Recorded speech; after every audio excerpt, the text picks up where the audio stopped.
The recession is often seen as an adult problem. Men and women on the unemployment line, husbands and wives losing their homes. But it's also having a major impact on children. 1.5 million are homeless. That's 1 out of every 50. Tonight, Chief National Correspondent Byron Pitts catches up with 2 children of the recession. It is through the lives of 2 boys we can see the progress the nation's economy has made this past year and the distance left to go. 2 boys who for a time were the best of friends, 11-year-old Tristan Clark and 9-year-old Gus Hernandez Jr. Me and him share the same life, and he understands me and I understand him. They were living here a year ago at the El Dorado Motel in Salinas, California. They played together, shared the same risks. Brought together by the hard knocks of the recession, job losses left both families homeless. A year ago, Tristan and I talked. How's life for you, man? Pretty bad, because everything is gone down the drain. We don't have enough money to pay. We can't afford food. At times, things felt pretty desperate. Find the word for me. Life and death. Why are you thinking about things like that?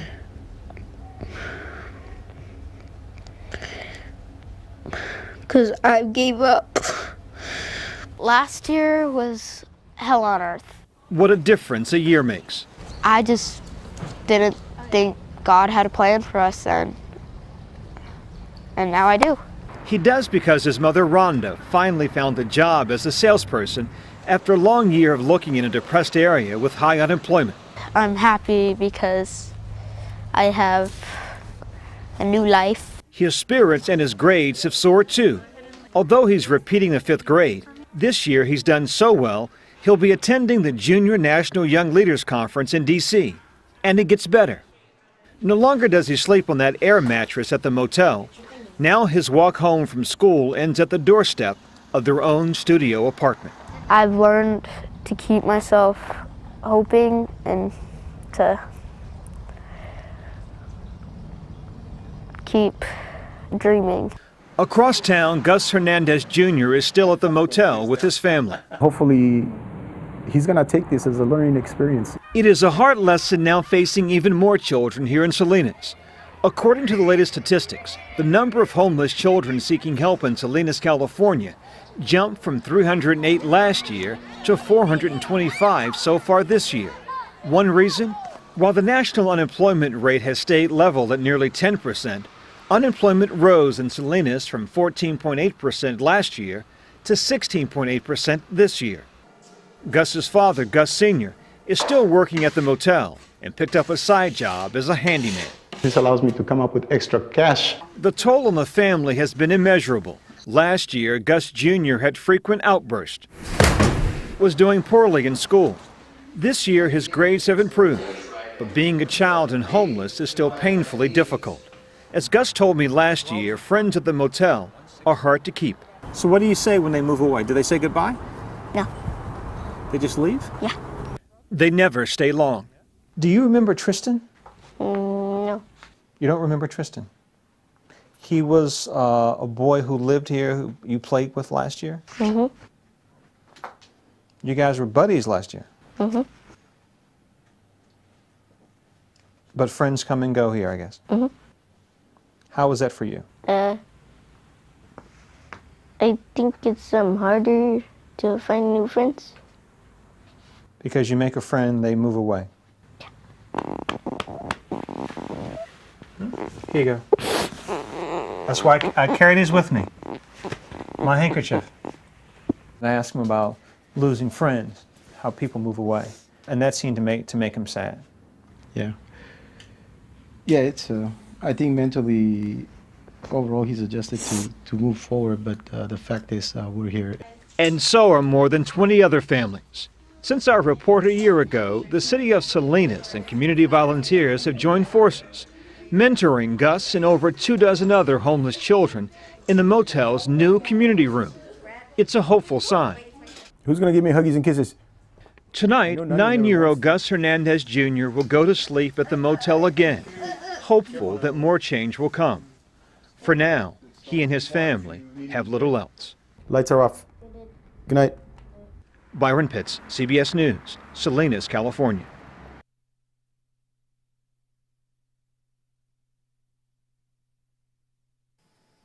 In this land of plenty, we sometimes forget that many people in this country go to bed hungry every night, and some are not old enough to put food on the table themselves.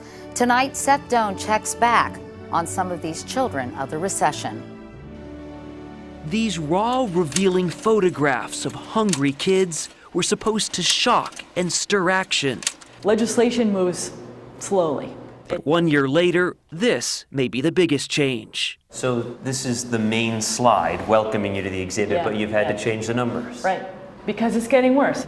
In 2007, 12.4 million children in the U.S. were hungry. Now there were almost 17 million, nearly 1 in 4 kids. New numbers reflecting the recession's impact. This recession is going to be etched on the bodies of those children who will become adults. The exhibit, Witnesses to Hunger, was Mariana Chilton's idea. She gave cameras to 40 lower-income Philadelphia women. The pictures that I took before I became homeless. Marinette Roman had a photo in the exhibit, and 5 hungry kids in a shelter. It hurts that I had to put my kids in this situation. Her then 13-year-old son Louis often went to sleep with an empty stomach. I just don't like letting nobody know that I'm hungry. But after almost a year in the shelter, Oh my God, I didn't know whether to cry, scream, or what. last October they moved into temporary transitional housing with help from a local nonprofit. Do you remember the first day you walked into this house? Yeah. How was that? I was happy. I was laughing. Louis settled right into his own room. It's the bed and it's the TV. And Marinette, hers. I'm always in the kitchen. It's kind of like I missed it so much. You missed having a kitchen. But she still does not have a job because she cannot afford childcare. Marinette scrapes by with government assistance. Still, life is better, says Louis's younger brother, Eric. What's it like to not be hungry anymore? Better, because I could just lay down, go to sleep without being hungry, having to worry and stuff. There is still plenty to worry about. Come October, their time in this house will run out. I am a witness to hunger every day. Imani Sullivan had a picture in the exhibit too. This is her 9-year-old son, Demir. Tell me about those times that you don't eat. I cry, Why do you cry? because I'm hungry. It started getting rough for me. She searches for work every day, cleaning houses when she can. But she fell behind on the rent and lost her home, where we met last year. My whole life just turned around in 1 year's time. It's much different. Much worse? Much worse. Give mommy the pillow over there in the corner. Now she makes her bed each night on the floor of her mother's house. No. The kids sleep on the couch. Sometimes I can't even look my kids in the face Why? because it hurts too bad. Like when I'm feeding them and I know that they're going to ask me for more, what am I supposed to tell them? Do you know when your mom's having a tough time getting enough food for the house? Yes. When she come home, her face looks sad. Really? When she can't get enough food? Yes. She looks sad. My biggest and gravest concern is that after the recession, the middle class will start to grow and the poor that's always been there will not be able to pull out of the recession with the rest of the crowd. You want applesauce? For those already down, it'll be a much more difficult climb. Let's sit down. Seth Doan, CBS News, Philadelphia.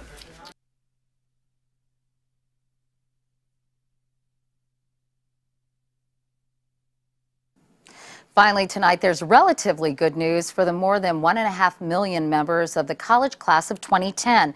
More than 24% of those who applied for jobs got one. It was less than 20% for the class of 2009. We introduced you to 4 of them last year. Tonight, a class reunion to see how these children of the recession are doing 1 year later. Times are tough right now, and money, unfortunately, is the biggest concern. They were the class of 2009. And there are lots and lots of really qualified people and not very many spots. College degree.